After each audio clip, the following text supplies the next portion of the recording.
Para kanca DSK diantos pangrojongna kanggo nanjurna channel Radio DSK FM Official. Hatur nuhun.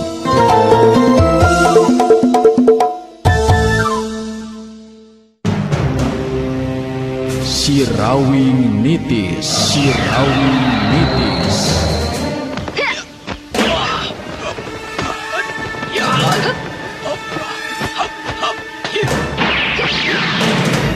Sirawing nitis.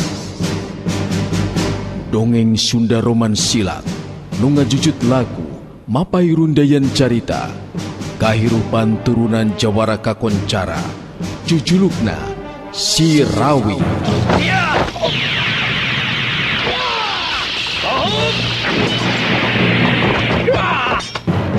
Kiwari Sirawing nitis. Lambaran lalakon kahirupan anak Jawara kahot nu tandang makalangan taya karingrang neruskeun tapak lacak menjadi bapa tutulung ke batur tatalang ke sesama demi ngahontal cita-cita nu sayanti. Sirawing nitis.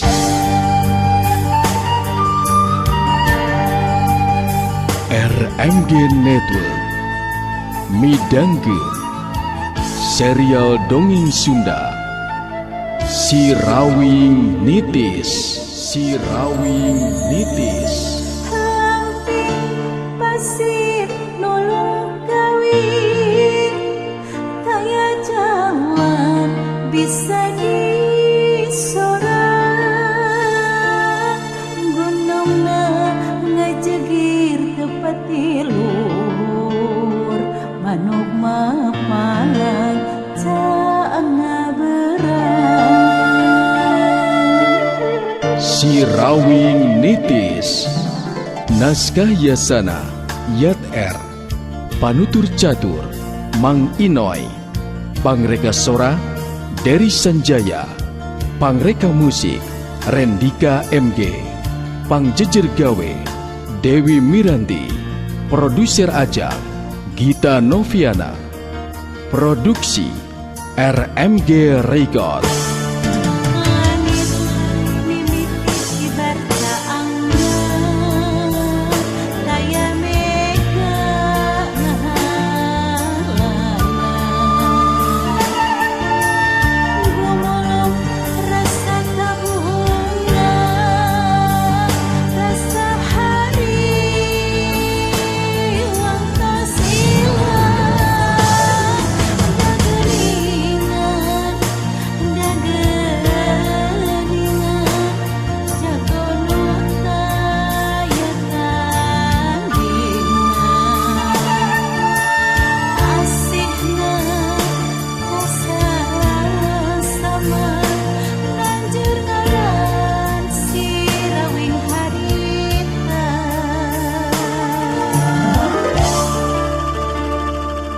Para kanca sadaya nyanggakeun Sirawing nitis.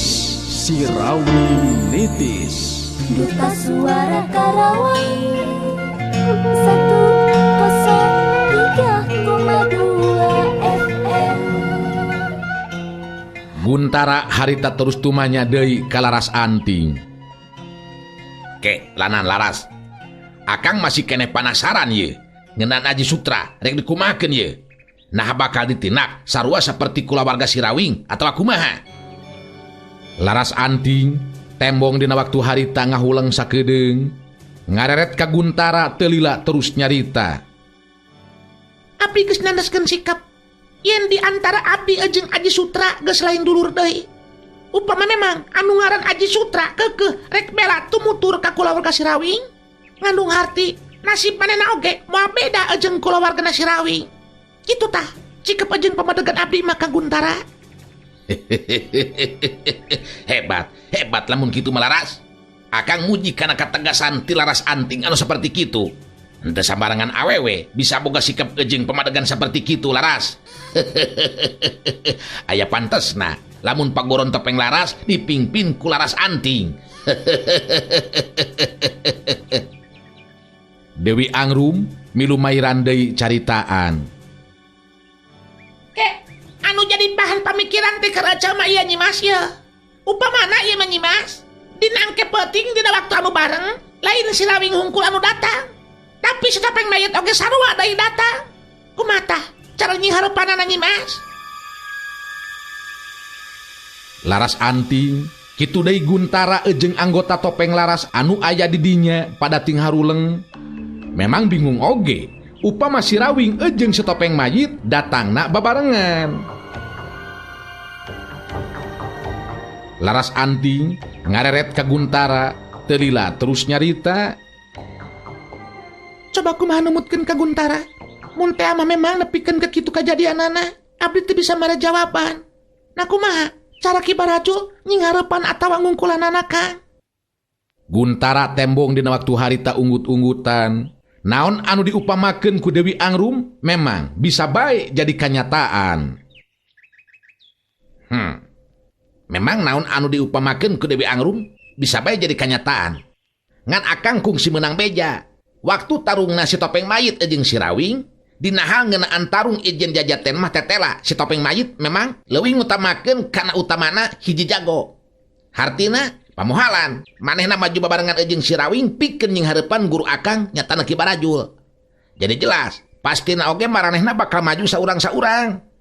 Ngan terus terang, akang boga keyakinan lantaran guru akang Ki Barajul nyangking ilmu waduk banyu jeung aji bandawasa, sanajan si Rawing jeung si topeng mayit maju babarengan oge moal make ringrang jeung salempang. Sabab jago anu aya di kolong langit moal mampu nembus atawa ngungkulan eta dua rupa ilmu andalan Ki Barajul. Jadi henteu kudu salempang atawa bingungnya ari cek akang mah. Laras anting unggut-unggutan bari nyerenge seuri, manehna bisa percaya kana caritaan Guntara. Sabab kabandungan langsung kumaha ajeuna wesen Ki Barajul waktu ngungkulan atawa ngarubuhkeun jaka Sinangling jeung Saraswati. Laras anting saterusna nyarita deui. Tah kitu geuningan Cedawi. Jadi sanajan si Rawing jeung si topeng mayit diparengkeun datang bareng, urang teu kudu salempang. Sabab Ki Barajul guruna ka Guntara bakal mampu pikeun ngungkulan ajen pangartina ta dua jelema. Eta babadamian teh tang tube tepi kana ceulina Saraswati. Sabab sababara urang anggota topeng laras di antarana aya anu ngobrolkeun ngeunaan acara poe isukan. Ngobrolna teh henteu jauh ti kamarna anu dipake ngerem Saraswati.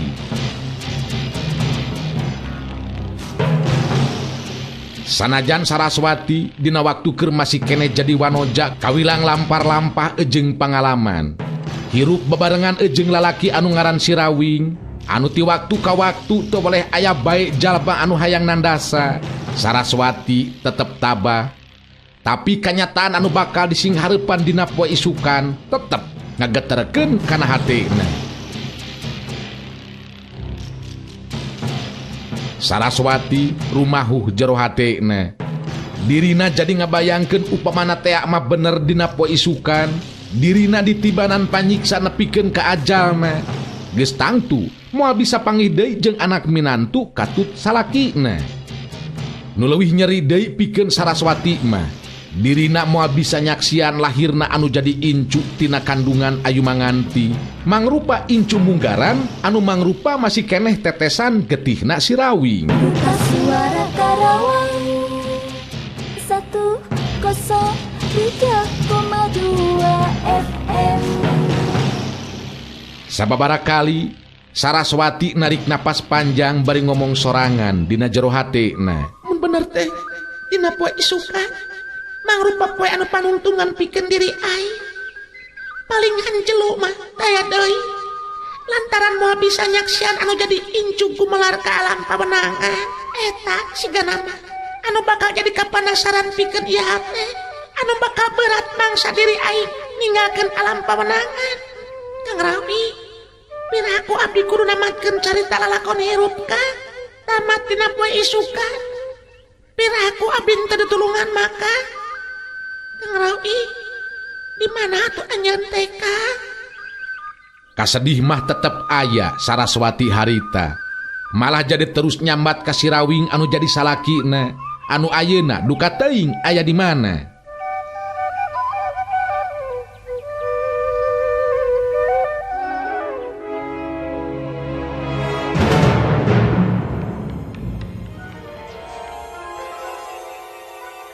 Sedangkan Ki Barajul waktu dibejaan ngeunaan rarancang laras anting dina poe isukan.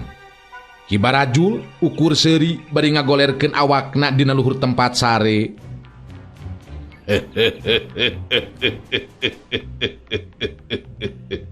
Ari keur kula mah nya tinggal kumaha laras ngeunaan urusan ibankeun panyiksa ka kulawargana si Rawing mah. Sabab anu kudu diurus ku kula mah nyata di mana si Rawing atawa si Topeng Mayit aya datang ka dieu. Nya nuhun be atuh.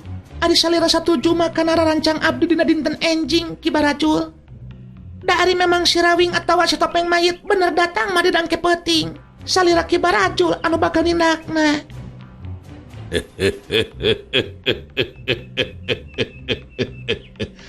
Ngadagoan datang na peuting mending keneh baturan sare ayeuna mah. Urang sosonoan, urang jajab rasa kasuka laras.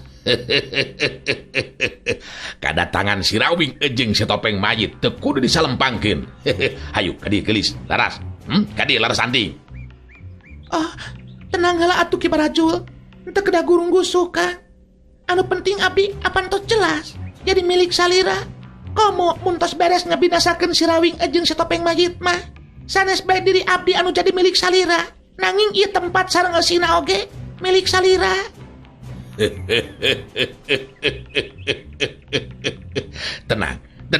Tenang geulis. Si Rawing jeung si Topeng Mayit pasti bakal diberesan.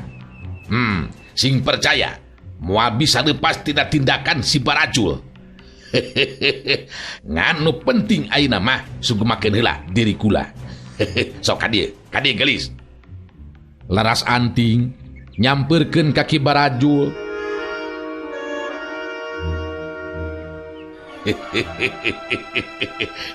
Laras anting geus teu kudu loba pikiran ayeuna mah nya. Anu penting urang sugemakeun hate urang dina waktu ayeuna. Ki Barajul oge kedah tenang. Abdi pasti bakal nyugemakeun salira. Sabab ieu badan sakucu jadi milik salira. Anu gagah, anu punjul elmuna. Laras anting memang geus teu inget deui kana dosa. Pikeun manehna dina waktu harita eueuh deui iwalti nyugemakeun hatena Ki Barajul sarta bisa laksana teu nekanan naon rupa pamaksudanana.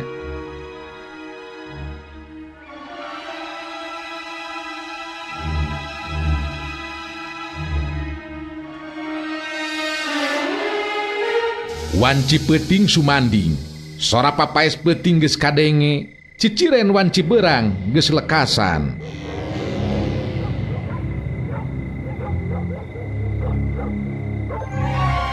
Ki Barajul jeung laras anting anu keur pada jajab kasuka.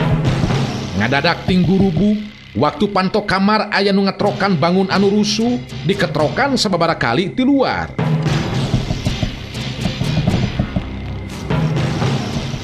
Ki Barajul gancang make bajuna. Panto kamar dibuka. Guntara si horeng anu ngetrokan panto kamar teh. Aya naon ilaing Guntara? Kalaka ngaganggu kana kasenangan jeung kangenahan dewek sia. Henteu nyaho panto kamar ditutup, ha? Hartina dewek keur suka-suka beleguk. Ki Barajul jadi ambek ka Guntara anu jadi muridna lantaran asa kaganggu meureunnan. Hampura Ki Guru, hampura. Tapi ieu kejadian memang aneh Ki Guru. Urang kudu ngalakukeun tindakan ieu Ki Guru. Laras anting menerkeun baju jeung buuk anu awut-awutan neuteup ka Guntara terus tumanya. Aya kejadian naon Kang Guntara? Coba jelaskeun Kang. Matak bingung jeung aneh puguh ieu teh. 5 urang anggota Topeng Laras anu ngajarga di luar kabehanana pada kapaehan teu inget di bumi alam. Bisa terpercaya mah tinggal ibe keluar. Jelas anu ngalakukeun eta tindakan teh lain jalma sembarangan Ki Guru. Laras anting ngareret ka Ki Barajul rada ngageter oge hatena. Saha nu nyaho aya anu datang ceuk pikirna, duka teuing si Rawing atawa si Topeng Mayit. Ngan jelas henteu bisa dianggap sepi. Laras anting terus nyarita ditujukeun ka Ki Barajul. Sanu terang si Rawing atawa si Topeng Mayit anu datang teh Ki Barajul. Ki Barajul narik napas panjang, sanajan bari jeung hate masih kenehan jelu, Akhirna manehna jadi panasaran hayang ngabuktikeun anu ngajaraga di luar sakumaha anu dicaritakeun ku Guntara. Coba hayu jeung dewek urang tingali Guntara, lamun teh mah bener aya anu wani kurang ajar ngandung hati moal dibere diampun sia. Hayu urang tingali keluar. Tiluanana terus arinit muru keluar. Duta Suara Karawang 103,2 FM. Tetela memang bener 5 urang anggota Topeng Laras anu ngajaga di luar gempar 5 anana pada teu inget di bumi alam. Ki Barajul salaku jago kolot anu geus tepi kana puncak elmuna langsung mariksa salah saurang anggota Topeng Laras anu kapaehan ngahuleng sakedeung bari muterkeun paneteupna ka sabudeureun eta petempatan. Ngareret ka Guntara terus nyarita. Bener Guntara, anu ngalakukeun tindakan ka ieu jalma lain jalma sambarangan euy. Jelas jalma lumbayan oge elmuna. Saha anu geus kumawani kurang ajar kieu ha? Ieu mah sarua ejeng nangtang ka dewek ieu Guntara. Ki Barajul dina waktu harita cengkat nangtung tina dekuna sanggeusna mariksa salah saurang anggota Topeng Laras anu kapaehan. Guntara harita nyarita deui ditujukeun ka Ki Barajul anu jadi guruna. Jalma anu geus ngalakukeun ieu tindakan memang lain jalma sambarangan Ki Guru. Sabab ti tadi oge di dieu nya di luar di lebah dieu teu kadenge sorana naon. Jadi kumaha ye mun geus kieu Ki Guru? Ki Barajul muterkeun paneteupna ka sabudeureun eta petempatan. Teu lila terus nyarita. Eta jelema cek dewek mah masih keneh aya di sabudeureun ieu petempatan euy. Ngan jelas henteu nembongkeun diri. Coba kumaneh tangtang Guntara sina kaluar nembongkeun diri. Dewek oge jadi panasaran ye hayang nyaho. Saha mangkelukna anu geus wani ngalakukeun tindakan kieu. Guntara satarusna ngagero menta supaya jalma anu geus ngalakukeun tindakan kalima anggota Topeng Laras nembongkeun diri. Woi, Isara, lamun bener Andika ngarasa jadi jago, ngarasa jadi lelaki, coba keluar ke tempat penyumputan sia. Temongkeun sadiri Andika sebenarnya. Hayo, gerak temongkeun diri Andika sia. Cukup tarik suara Guntara dina waktu harita, tapi kaayaan didinya tetep jempling. Masih acan katingali aya jirim jalma anu nembongkeun diri. Ki Barajul ayeuna mah anu ngagero lantaran panasaran. Weh, jalma anu geus lancang kurang ajar. Montong ka anggota Topeng Laras ya deuleuh lamun wani mah. Yo, si Barajul ayeuna nantang ka ilaing pikeun nembongkeun diri, keluar. Sanajan Ki Barajul anu ngomong, masih keneh tetep kaayaan sepi jempling acan katingali aya jirim jalma anu nembongkeun diri. Laras Anting oge jadi ambek ejeng panasaran. Manehna jadi milu ngagero. Lamun bener masal jadi jago, coba temongkeun diri Andika saha sabenerna. Ulangan ukur bisa nyebutkeun diri wungkul. Aya buktikan saha sabenerna. Tetep tacan katingali aya jirim jalma anu nembongkeun diri. Pilih genti tiluanana tinggalero, tapi masih keneh tetep acan aya katingali jalma anu nembongkeun diri. Laras Anting jadi kesal, ngareret ka Ki Barajul terus nyarita. Sigana baik jalma anu geus ngalakukeun ieu tindakan teh leutik burih meureunana. Da lamun bener manehna jago, pasti keluar nembongkeun diri Ki Barajul.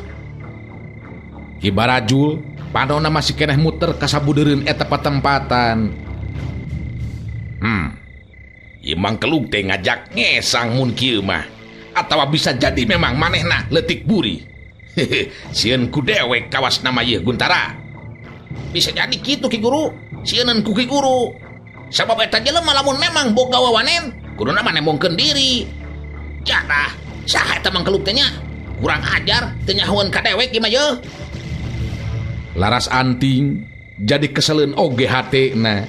Sabab geus sababaraha kali ngagero masih keneh tetep tacan aya jirim jalma anu nembongkeun diri.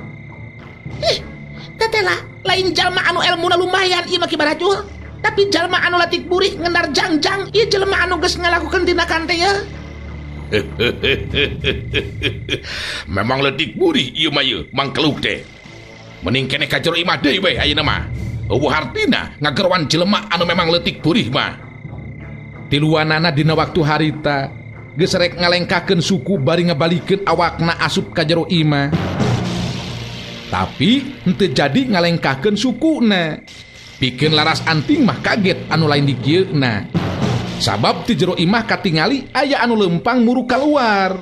Jaka Sinangling jeung Saraswati tukangeunana nuturkeun Aji Sutra jeung anu saurang deui anu ngajadikeun kaget laras anting sabab tayalian ti si Rawing geuningan. Menang sajongjongan mah laras anting molohok bengong mata simeuteun. Sabab datangna si Rawing henteu kanyahoan, malah ayeuna nyaho-nyaho geus ngabebaskeun tawanan. Sanggeusna ningali si Rawing jeung anu sejena kaluar ti jero imah, laras anting gancang sadar kana kaayaan, ngareret ka Ki Barajul bari terus nyarita. Ki Barajul, anu ngareneng jeung si Aji Sutra, tah eta jelema anu disebut si Rawing teh. Nyata eta jelema teh aya datang ka dieu geuningan. Geus bisa dipastikan manehna pastina oge anu ngalakukeun tindakan kalima urang anu ngajaga di dieu teh. Ayeuna waktuna ngalakukeun tindakan ka si Rawing. Kita Suara Karawang 103,2 FM. Si Rawing tembong dina waktu harita ngabagikeun paneteupna ka laras anting, Guntara jeung Ki Barajul. Ngalengkah maju ka hareup, teu lila terus nyarita.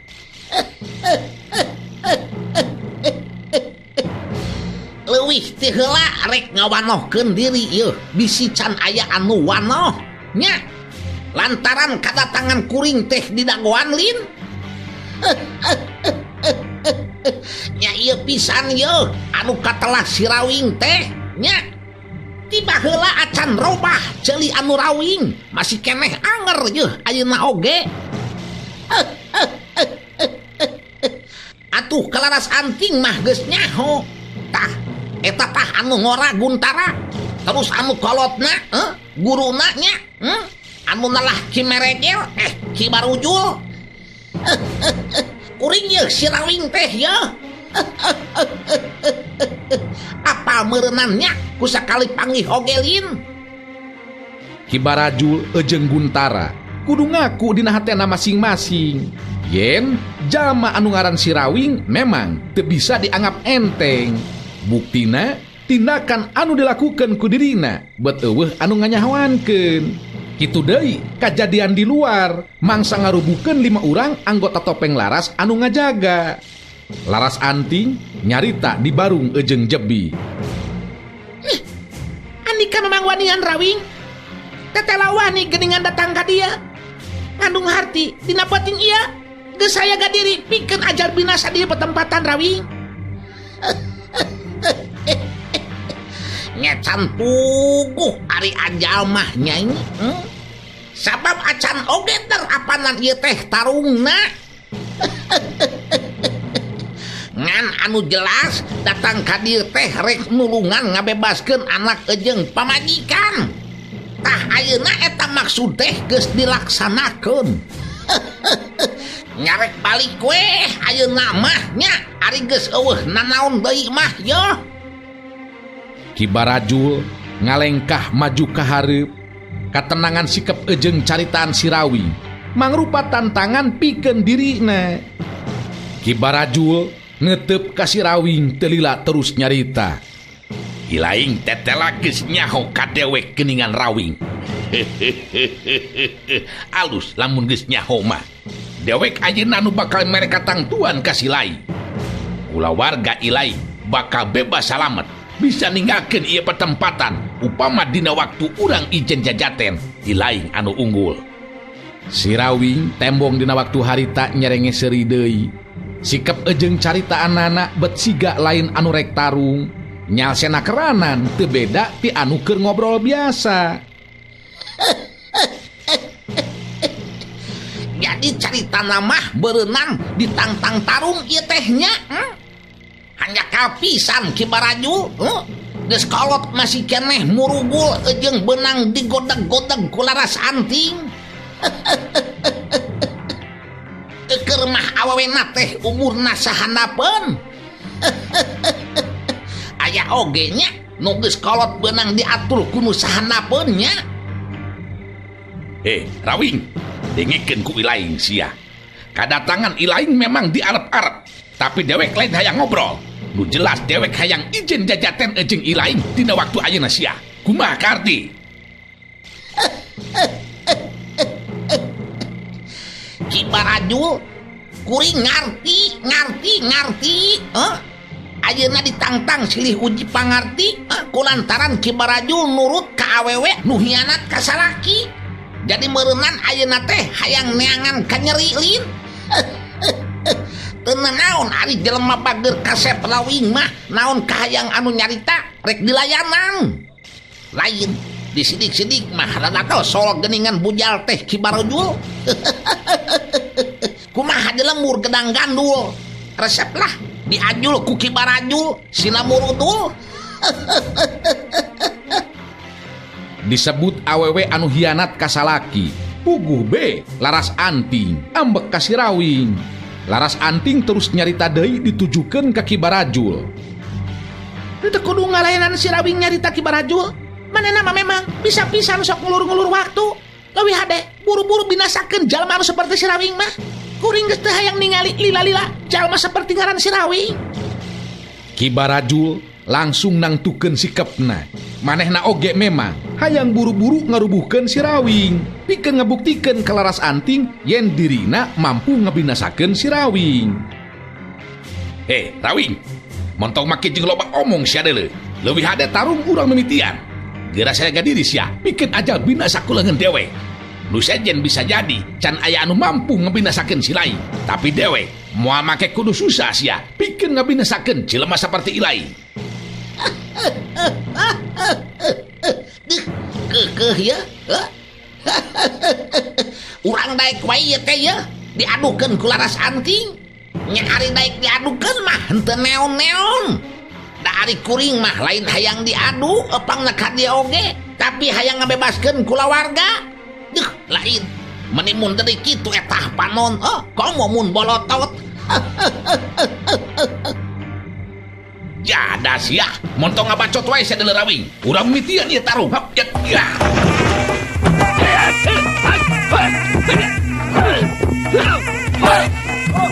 Ki Barajul geus teu bisa nahan deui amarahna. Manehna langsung dina waktu harita miheulaan majuna rajang.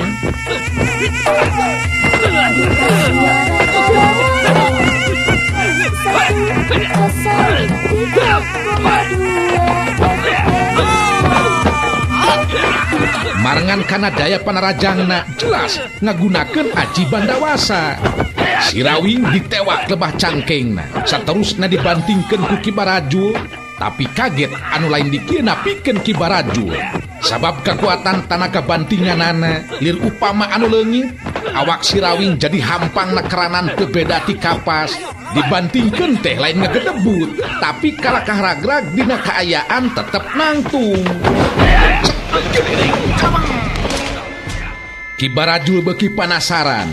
Si Rawing dibantingkeun deui make tanaga anu leuwih rosa.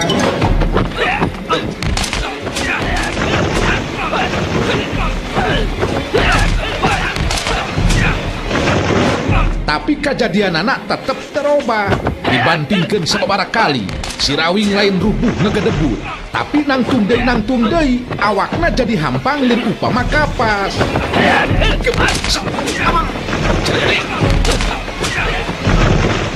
Ki Barajul jadi ngarti ayeuna mah si Rawing teu bisa diungkulan ku ngan ukur ngandelkeun rosana tanaga make aji pandawasa. Kunaon kerung Ki Barajul? Sanajan rosa tanaga ari kakuatanna eueuh mah keur neon. Nu mata ulah wakata kabur. Eta halis cokrom teuing tah.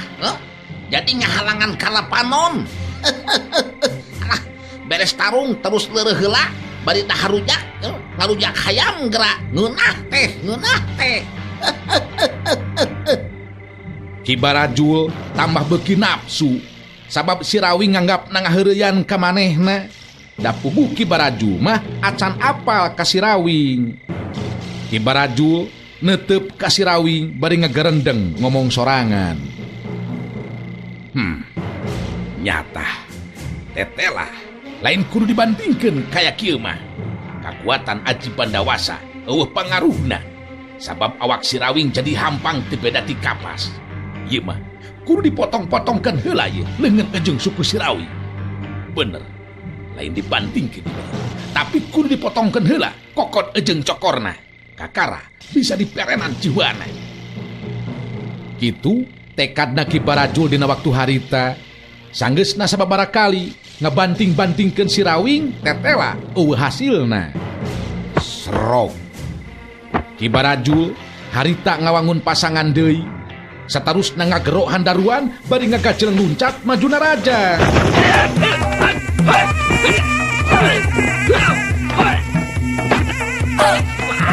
Tapi maksud lawan si gana baik geus bisa kabaca ku si Rawing. Sabab harita jirim si Rawing jadi lingas teu beda ti kalangkang, ngajadikeun susah pikeun Ki Barajul ngalaksanakeun pamaksudanana hayang motongkeun leungeun ejeng sukuna si Rawing.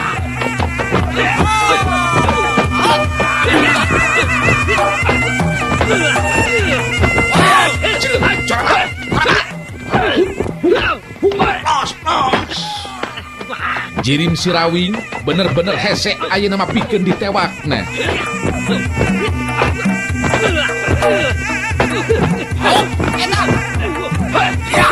Ayo lawan.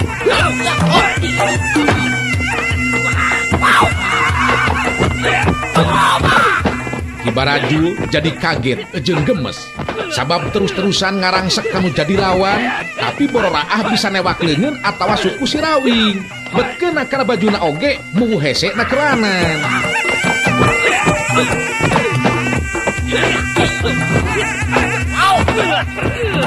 Si Rawing ayeuna mah anu males narajang kanu jadi lawan. Tata gerak nu dilakukeun ku si Rawing tetela leuwih cepet.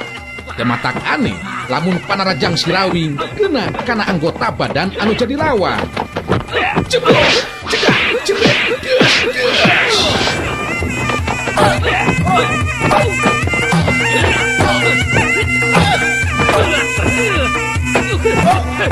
sababaraha kali panarajang si Rawing kena kana anggota badan lawan, tapi si Rawing ayeuna mah anu ngaranjung kaget sabab daya kekuatan panarajangna lir upama anu kena kana cai jadi ngeplos leungit kakuatanana. Cileng. Si Rawing luncat mundur ka tukang. Ki Barajul pancuh dina tangtunganana netep ka si Rawing bari ngalenggak seuri teu lila terus nyarita.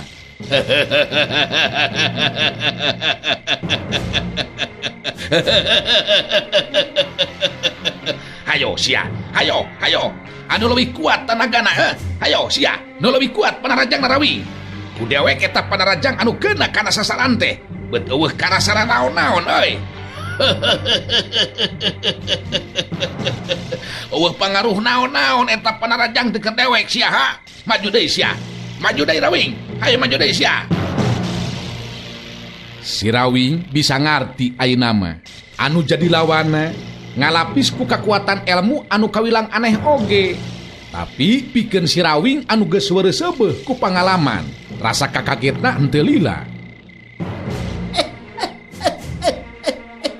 Ulah waka agul ku ilmu Ki Barajul. Ulah waka agul. Ilmu mah lain keur adigung. Kuring onaman geus bisa ngasupkeun panarajang. Heuh. Dengkeun di dinya ukurkeun kana angin. Dipapanas kitu ku si Rawing beuki nafsu Ki Barajul. Satarusna dina waktu harita manehna ngagajeleng ge luncat narajang.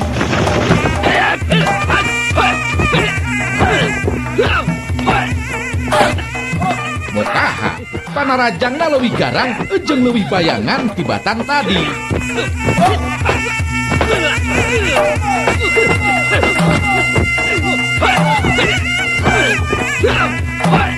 Tapi seperti hana tadi, kecepatan gerakan si Rawing memang leuwih punjul.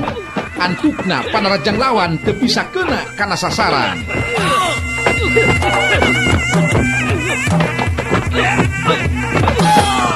Panarajang Sirawing deui bae anu keuna kana anggota badan lawan. Tapi seperti hana tadi, Panarajang Sirawing jadi ngeplos leungit kakuatanana, estu daya pangaruhna pikeun anu jadi lawan.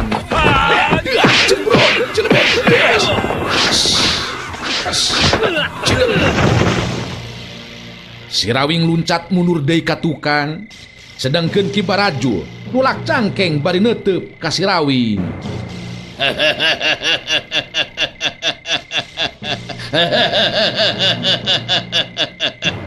Mana kehebatan si lain Terawing ha? Dirakuti tadi ngan saukur sakitu kekuatan tenaga lapisan anu bisa digunakan teh ha? Coba panarajangna anu lebih kuat dari Rawi. Teu karasa naon-naon sia deuleu. Suara Karawang 103,2 FM.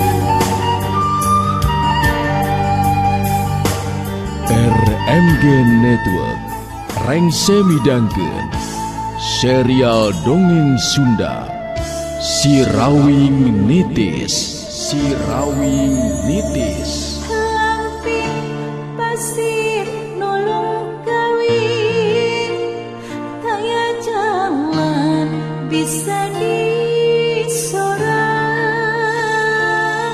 gunungna ngajegir tepat luhur, manuk mapan caana berang. Dina tekad makalangan, tumpes segala durjana,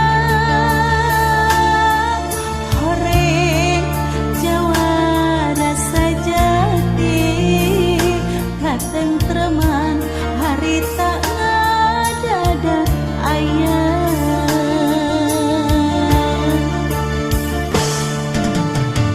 Sirawing Nitis. Naskah Yasana Yat R. Panutur Catur Mang Inoy. Pangreka Sora Dery Sanjaya. Pangreka Musik Rendika MG. Pangjejer Gawe Dewi Miranti. Produser Ajang Gita Noviana. Produksi RMG Record. Langit mimiti kibar caangna, taya mega ngahalangan, gumulung rasa kabunga, rasa hari wangtas ilang, dageningan jago nutaya tandingan, asihna sama nanjur ngaran Sirawing harita.